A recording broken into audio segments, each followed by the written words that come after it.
Ես անկեղծ եմ ասում, շատ տպավորված եմ երևանցիների ջերմ ընդունելությամբ եւ արդեն մենք, եթե չեմ սխալվում, 5-րդ օրն է ինչ անցկացնում ենք քարոզարշավ, այսօր Շենգավիթ վարչական շրջանում ենք, որտեղ որ մեզ կրկին շատ ջերմ են ընդունում եւ իրականում այսքան շնորհակալական խոսքեր շատ վաղուց մենք չենք լսել եւ նաեւ մենք ենք շատ շնորհակալ երևանցիներին գնահատանքի համար եւ իրականում ես կարծում եմ, որ Երևան քաղաքում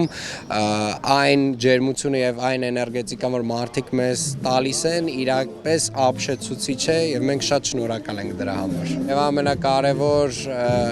խորհուրդը, որ մենք ստանում ենք մեր ժողովրդից, այն է, որ խաղաղությունը պետք է պաշտպանվի, պահպանվի եւ մենք էլ իրենց ասում ենք, որ առաջին հերթին դա իրենք պետք է անեն հունիսի 7-ին գնալով ընտրատեղամասեր եւ վերցնելով 16-րդ քվեաթերթիկը, որով որ նրանք վստահաբար տեր կկանգնեն խաղաղությանը, տեր կկանգնեն մեր երկրին եւ մեր բոլորիս երեխաների ապագային։ Ես վստահ եմ, որ Հայաստանի Հանրապետության յուրաքանչյուր քաղաքացի առաջնորդվում է իր երկրի նկատմամբ սիրով եւ հավատով եւ ես վստահ եմ, որ բոլորը անկախ իրենց բնակության վայրից կլինեն Հայաստանի Հանրապետությունում բնակվող քաղաքացիներ, կլինեն այլ երկրներում բնակվող քաղաքացիներ, իրենց